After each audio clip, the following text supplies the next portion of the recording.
কিছুদিন আগে আপনার অস্ট্রেলিয়া সফর নিয়ে অনেকটি বিভ্রান্তি ছড়াচ্ছিল, আপনার নাকি ভিসা বাতিল করেছে অস্ট্রেলিয়া। আসলে কি হয়েছিল যদি বিস্তারিত বলতেন। প্রথম কথা হলো যে অস্ট্রেলিয়া আমার বেশ অনেকগুলো প্রোগ্রাম করার সুযোগ হয়েছে, একাধিকবার আমার যাওয়ার সুযোগ হয়েছে।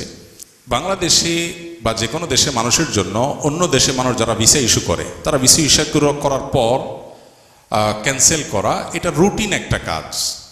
আমি খুব অবাক হয়েছি এই ইস্যুতে বেশ নামি দামি নাম করা এক দুজন দেখছি সমালোচনা করে পোস্ট দিতে, যদি আমার সোশ্যাল মিডিয়ার কোনো নিউজ ফিডের অপশন আমার মোবাইলে আমার পিসিতে কোথাও নেই।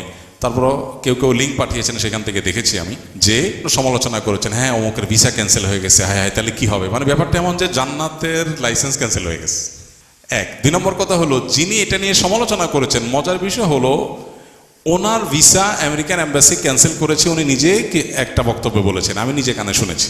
তো ওনার ভিসা ক্যান্সেল করেছেন, তাতে উনি জাহান্নামে চলে যান নাই। এটা রুটিন ওয়ার্ক তাদের, তারা ভালো মনে করলে রাখে, ভালো মনে করলে ক্যান্সেল করে। এখন এটা নিয়ে যত তুলকালাম হলো, আমি অবাক হলাম যে আমার কাছে যে লেটার আসলো সেখানে তারা পরিষ্কারভাবে লিখছে যে আপনি যে জন্য আসছেন সে উদ্দেশ্য হাসিল হয়েছে, আপনি ইতিমধ্যে বক্তব্য দিয়েছেন এবং দিয়ে আপনি ইতিমধ্যে আমাদের বর্ডার ক্রস করে চলে গেছেন, বিধায় আপনি যে উদ্দেশ্যে এসেছেন উদ্দেশ্য যেহেতু সাধন করা হয়ে গেছে, তাহলে ভিসা তো এখন আর প্রয়োজনীয়তা নেই, সেজন্য ক্যান্সেল করা হলো, বাস শেষ। কিন্তু এটা নিয়ে তুলকালাম অনেক হয়েছে। হ্যাঁ, ওখানে স্থানীয় কিছু নিউজ পোর্টালে এবং স্থানীয় কিছু বিরোধী রাজনীতিকদের কিছু লেখাজোখা আমাদেরকে নানানভাবে সমালোচনা করতে আমরা দেখেছি।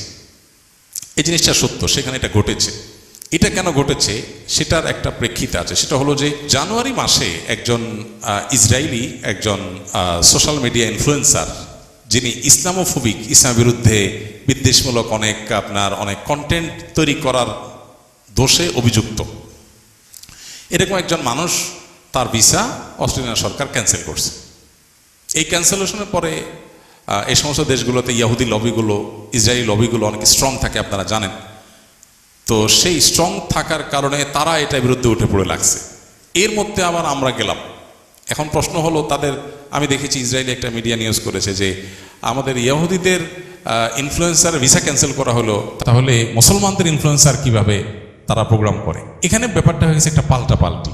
ছাড়া এর কিছুদিন পরেই সম্ভবত একটা সমুদ্র তীরবর্তী এলাকাতে বোধহয় 15 জন মানুষকে, ইহুদিদের 15 জন মানুষকে গুলি করে মারা হয়েছে, বোধহয় কোনো একজন ইন্ডিয়ান করেছেন, আমি যতটুকু দেখেছি। অ্যাকচুয়াল বিষয়কে আপনি অনলাইন ঘাটলে পেয়ে যাবেন। তো এখানে অনেকগুলো ঘটনার প্রেক্ষিতে মূলত একটা পাল্টা প্রতিক্রিয়া তৈরি হয়েছে। এর মধ্যে আবার আরেকটা জিনিস ঘটেছে যে আমাদের দেশ থেকে অ্যাজাইলেম নিয়ে ইসলাম বিদ্বেষী কাজকর্ম করে দেশ থেকে পালিয়ে যাওয়া বা বহিষ্কৃত হওয়া কিছু লোকজন, তারা এবং এর বাইরে ইসলাম বিদ্বেষী যারা আছেন, ইসলাম বিদ্বেষী মুসলিম বিদ্বেষী একটা গ্রুপ, এরা আমাদের বিভিন্ন বক্তব্যের কোনোটার বিকৃত অনুবাদ, কোনোটার কাটপিস, এগুলোকে বিভিন্ন জায়গায় পৌঁছায় ওদেরকে আরো কান ভারী করছে। এটা হলো বাস্তবতা। কিন্তু তার চেয়ে বড় বাস্তবতা হলো তাদের কান ভারী করার ইস্যু টিস্যু এগুলো শুনেছি আমি ওখান থেকে আসার পরে। ওখানে থাকতে আমি এগুলোর কিছু দেখিই নেই, মানে এরকম কিছু ওখানকার বিরোধী রাজনীতিক লিখেছেন কোনো মিডিয়া আছে আমি দেখিই নেই, আসার পরে এগুলো হয়েছে।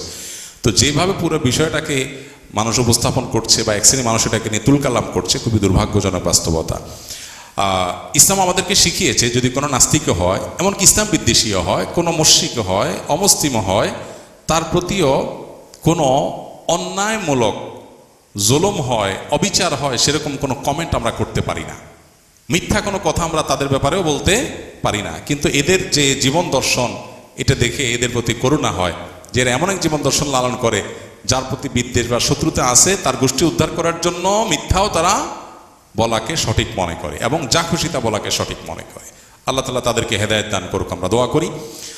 আর মূলত ওখানে যেহেতু ওই যে ইহুদি ইসরায়েলি ইনফ্লুয়েন্সারকে ভিসা ক্যান্সেল করা হয়েছে, পরবর্তীতে আবার আরেকটা সমুদ্র তীরবর্তী এলাকায় ইহুদিদের উপরে হামলার ঘটনা ঘটেছে, এগুলোর কারণে ইহুদি লবিগুলো এমনি খুব ক্ষিপ্ত ছিল। এর মধ্যে আবার কিছু কাটপিস জিনিস তাদেরকে দিয়ে তাদের ক্ষিপ্ত করা হয়েছে। ফলে বিরোধী রাজনীতিকরা সরকারি দলকে চাপে ফেলানোর জন্য বিভিন্ন বিরোধী রাজনীতিকদের সিনেটররা অনেক লেখাজোখা করেছেন এবং ওখানকার একটা বিশেষ ধারার কিছু মিডিয়া এগুলো নিউজ করেছে।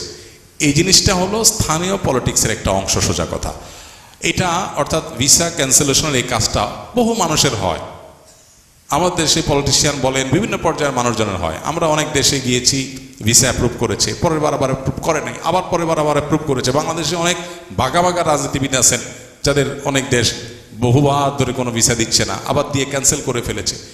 এগুলোকে নিয়ে এত তুলকালাম করার মতো বিষয় না আসলে। আর সবচেয়ে বড় কথা হলো, এটা তো জান্নাতের টিকিট ক্যান্সেল না।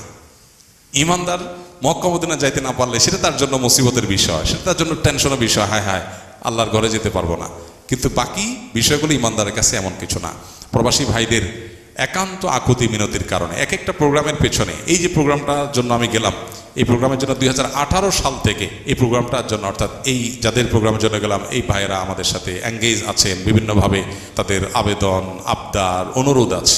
অনেক কষ্টে আমাদেরকে দেশে বাইরে যেতে হয়।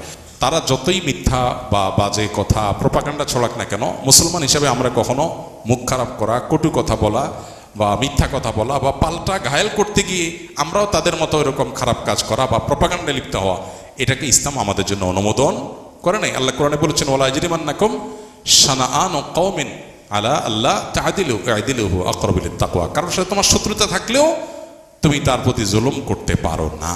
আল্লাহ তাআলা আমাদেরকে ইসলামের সেই শিক্ষাটাকে ধারণ করার তৌফিক দান করুন, সঠিকভাবে যেন আমরা সেটাকে ধারণ করতে পারি, নিজেদের মধ্যে গ্রহণ করতে পারি, আদর্শ মুসলমান হতে পারি।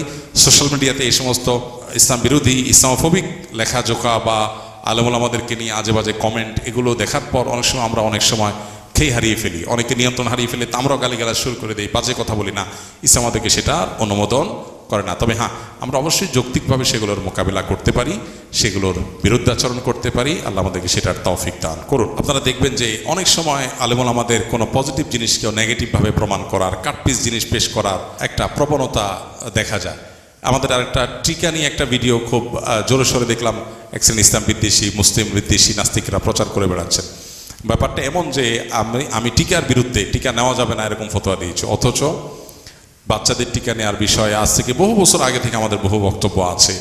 আপনার কোভিড-19 সময় যখন কোভিড-19 টিকার অনেক সাইড এফেক্ট পরে ধরা পড়েছে, বের হয়েছে, কিন্তু যখন এগুলো প্রকাশ হয় নাই তখন আমরা এটার আত্মরক্ষার জন্য ট্রিটমেন্ট গ্রহণ করার শিক্ষা নবী সাল্লাল্লাহু আলাইহি ওয়াসাল্লাম দিয়েছেন।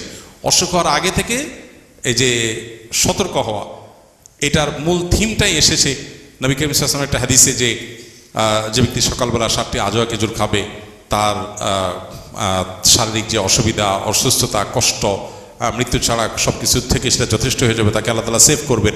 এই যে অসুস্থ হওয়ার আগে থেকে আগাম ব্যবস্থাপনা, যেটা টিকা করে, রোগ প্রতিরোধ ক্ষমতা সৃষ্টি করে, এইটার কনসেপ্ট নবী সাল্লাল্লাহু আলাইহি ওয়াসাল্লামের 7টি আজওয়া খেজুর প্রতিদিন সকালে খাওয়ার মধ্যেই আছে, জমজমের পানির মধ্যে আছে, অন্য অনেক কিছুর মধ্যে আছে। এবং কালো জিরা সম্পর্কে যে হাদিসে আছে যে আল হাব্বাতুস সাউদা শিফাউন লিকুল্লি দা ইল্লা সাম, মৃত্যু ছাড়া সব রোগের ওষুধ হিসাবে কাজ করে। এগুলো তো আগাম ব্যবস্থাপনা অসুখ হওয়ার, এটাকে ইসলাম অনুমোদন করে মৌলিকভাবে। এই কনসেপ্টটা এটার সপক্ষে, এটা যে ইসলাম সাথে সাংঘর্ষিক নেই, বিষয়ে আমাদের বহু বক্তব্য আছে। হ্যাঁ, আমরা পার্টিকুলার কেস নিয়ে কথা বলেছিলাম, সেটাকে জেনারেলাইজ করা হয়ে ফেলা হয়েছে। এরকম অনেক ক্ষেত্রেই হচ্ছে আজকাল। তো আল্লাহ তাআলা আমাদেরকে এই সমস্ত বিষয়গুলোতে সর্বোচ্চ আমানতদারিতা, অন্তত আমরা নিজেরা অন্তত সৎ যেন থাকি, সেই তৌফিক আল্লাহ তাআলা আমাদেরকে দান করুন।